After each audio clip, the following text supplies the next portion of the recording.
Hello friends, મગની દાળનો હલવો પણ ભૂલી જાઓ એવી મીઠાઈ આજે આપણે 1 ગ્લાસ દૂધમાંથી 1 કિલો બનાવીને તૈયાર કરીશું। તો એક વખત આ મીઠાઈ તમે આવી રીતે બનાવી લેશો ને તો તમે બજારમાંથી ક્યારેય પણ નહીં લાવો અને તમારા ઘણા બધા પૈસા ખર્ચ થવાથી બચી જશે। તો ચાલો રેસીપી બનાવવાનું શરૂ કરીએ। તો ચાલો એકદમ નવી રેસીપી બનાવવા માટે ગેસ ઉપર જાડા તળિયાવાળી એક કડાઈ મેં રાખી દીધી છે અને એની અંદર અત્યારે મેં અડધી વાટકી ભરીને સૂજી લીધેલો છે।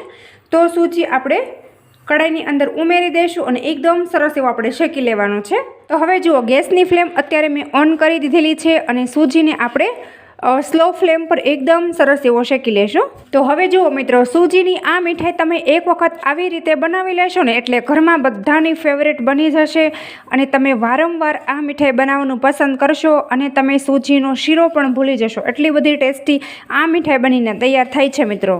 તો અહીંયા જુઓ, 3 થી 4 મિનિટ જેવો ટાઈમ થઈ ગયો છે અને આપણી સૂજી છે એકદમ સરસ એવી પરફેક્ટ શેકાઈ ગઈ છે। તો સૂજી શેકાઈ જાય ને ત્યાર પછી અહીંયા આપણે ઘી લેવાનું છે। તો અત્યારે મેં એક નાની વાટકી ભરીને ઘી લીધેલું છે, તો એ આપણે સૂજી સાથે મિક્સ કરી દઈશું। તો સૌથી પહેલાં આપણે મિક્સ કરી લેશું અને જો આપણને ઘી ઓછું લાગે તો ફરી વખત આપણે પાછળથી ઉમેરવાનું છે। પણ તમે જોશો કે સૂજી એકદમ સરસ એવી પલળી ગઈ છે એટલે આપણે બિલકુલ હવે ઘી ઉમેરવાની જરૂર નથી મિત્રો। અને હા, અત્યારે મેં ગેસની ફ્લેમ હાઈ કરી દીધેલી છે અને હવે આપણે ઘી ઉમેર્યા પછી પણ સૂજીને એકદમ સારી એવી શેકી લેશું।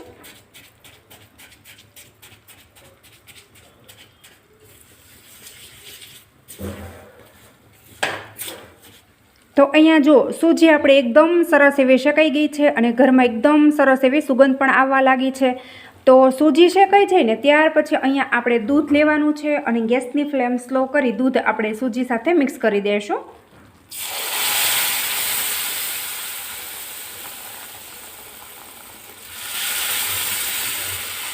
આપણે ગેસની ફ્લેમ બિલકુલ બંધ કરી દેવાની છે અને આ બધી વસ્તુને એકદમ સારી રીતે મિક્સ કરી આ રીતનું આપણે બેટર બનાવીને રેડી કરવાનું છે। તો અત્યારે આને આપણે બિલકુલ ઘટ્ટ નથી કરવાનું, આમનામ જ આને આપણે રહેવા દેવાનું છે, એ વાત તમે ખાસ નોટિસ કરજો। બીજી પ્રોસેસ આપણે આગળ કરવાની છે। તો બસ આને આપણે ગેસથી નીચે ઉતારી લેશું અને ઠંડુ કરી લેશું। જુઓ, આ રીતનું કંઈક અત્યારે મેં ઘોળ બનાવેલું છે। તો જ્યારે આપણે સૂજીનો શીરો બનાવતા હોઈએ ને ત્યારે આપણે આ મિશ્રણને ઘટ્ટ કરી લેવાનું હોય છે અને ખાંડ પણ અત્યારે જ ઉમેરી દેવાની હોય છે। પણ આજે આપણે જે રેસીપી બનાવવાની છે ને એને આપણે એકદમ અલગ રીતે બનાવવાની છે। તો આ રીતનું આપણે ઘોળ કરી એને સાઈડમાં કરી દેવાનું છે અને આગળની પ્રોસેસ આપણે હવે કરીશું। અને હવે જુઓ, ત્યાર પછી અહીંયા મેં ફરી વખત બીજી એક કડાઈ લીધેલી છે અને કડાઈની અંદર અત્યારે આપણે 1 કપ જેટલી ખાંડ ઉમેરી દઈશું। તો ખાંડને આપણે એકદમ સારી એવી કેરેમલાઇઝ કરવાની છે। તો આપણે 2 ટીસ્પૂન જેટલું પાણી નાખી દઈશું અને ખાંડને આપણે એકદમ સારી એવી કેરેમલાઇઝ કરી લઈશું।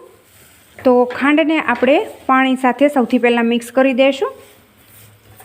તો અહીંયા તમે જેટલું ગળ્યું ખાતા હોય એ પ્રમાણે તમારે ખાંડનો ઉપયોગ કરવાનો રહેશે। જો તમે વધારે ગળ્યું ખાતા હોય તો ખાંડ થોડી વધારે ઉમેરવાની અને ઓછું ખાતા હોય તો તમારે ઓછી નાખવાની। અને હા, જો તમે ખાંડની જગ્યાએ એમ કે સાકરનો ઉપયોગ કરવો હોય ને તો તમે સાકર પણ લઈ શકો છો। તો અહીંયા તમે જોઈ શકો છો કે ખાંડ લગભગ બધી ઓગળવા લાગી છે। હવે થોડી વાર આપણે એને હલાવીશું એટલે બધી એકદમ પરફેક્ટ ઓગળી જશે। અને હા, એક વાત તમે ખાસ નોટિસ કરજો કે ખાંડ ઓગળી જાય પછી જ આપણે આગળની પ્રોસેસ કરવાની છે। ખાંડનો એક પણ દાણો આખો ન હોવો જોઈએ। ખાંડ કેરેમલાઇઝ થઈ જશે ને એટલે એનો કલર થોડો ચેન્જ થઈ જશે, એકદમ ચોકલેટી કલર થઈ જશે।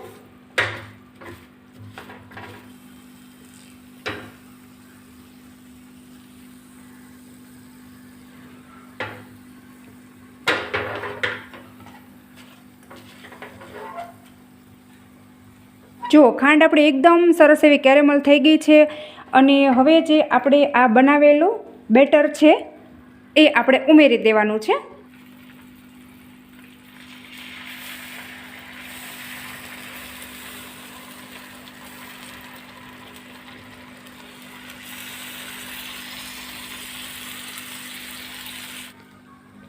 જો અત્યારે મેં ગેસની ફ્લેમ હાઈ કરી દીધી છે અને હાઈ ફ્લેમ પર આને થોડી વાર આપણે હલાવશું એટલે બધું એકદમ સરસ એવું પાછું સરસ બાઇન્ડિંગ આવી જશે।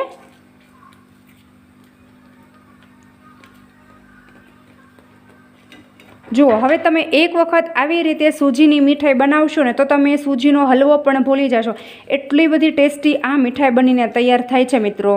એકદમ તમે જેવો બટરસ્કોચ ખાતા હોય ને બસ બિલકુલ એવો જ આનો ટેસ્ટ આવે છે. અને લુકવાઇઝ પણ તમે જોઈ શકો છો કે કેટલી સરસ એકદમ મસ્ત જેવો મગની દાળનો હલવો હોય ને એવો એમ કે આનો લુક દેખાતો હશે તમને.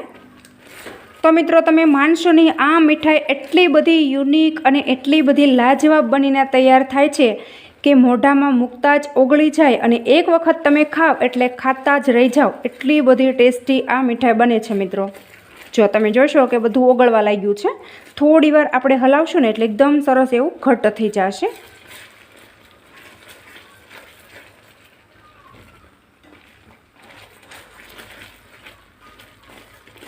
તો શું મિત્રો તમે ક્યારે આ રીતે સૂજીની આવી મીઠાઈ બનાવી છે કે નહીં એ કોમેન્ટમાં તમારો ફીડબેક જરૂરથી આપજો. અને તમે મારો વિડીયો ક્યાંથી જુઓ છો ને એ પણ મને કોમેન્ટમાં લખવાનું બિલકુલ નહીં ભૂલતા મિત્રો. અને હા, આને જોતાં આપણને એવું પણ લાગતું હશે કે આ થાબડીના પેંડાનો માવો છે. જો તમે જોઈ શકો છો એકદમ એવું જ તમને લાગતું હશે, પણ ના, આ બિલકુલ થાબડીના પેંડાનો માવો નથી. આ એકદમ નવી મીઠાઈ છે સૂજીમાંથી. એક વખત તમે આવી રીતે ચોક્કસથી ટ્રાય કરી જોજો. અને વળી એકદમ થોડો એમ કે અડધો કપ સૂજી અને 1 કપ દૂધમાંથી એટલી બધી મીઠાઈ બનીને તૈયાર થાય છે ને કે વાત જ ના પૂછો. ઘરમાં બધાને ખૂબ જ ભાવશે. તો તમે જોઈ શકો છો કે એકદમ મસ્ત મજાનું ઘટ્ટ આપણું મિશ્રણ બની અને તૈયાર થઈ ગયું છે. મતલબ કે આપણી મીઠાઈ છે પરફેક્ટ એવી બની અને રેડી થઈ ગઈ છે. તો તમને કદાચ એવું લાગતું હશે કે પહેલાં આપણે જ્યારે ઘીમાં સૂજી શેક્યો તો શેકવાનું શું કારણ છે, ડાયરેક્ટ તમે દૂધમાં મિક્સ કરીને પણ ઉમેરી શકો છો. તો જી બિલકુલ આપણે ઉમેરી શકાય છે, પણ થોડું ઘીમાં તમે સૂજીને શેકી લેશો ને તો જો અત્યારે એકદમ શાઇની એવી આપણી મીઠાઈ બનીને રેડી થશે. તમે જોશો કે સ્પેચ્યુલા સાથે જરા પણ એમ કે મીઠાઈ છે મતલબ કે હલવો છે એ ચોટતો નથી. જો મસ્ત એકદમ પરફેક્ટ લીસો અને એકદમ શાઇની આપણી મીઠાઈ બનીને રેડી થઈ છે. તો ગેસની ફ્લેમ આપણે બંધ કરી દઈશું અને મીઠાઈને આપણે પ્લેટમાં સર્વ કરી દઈશું.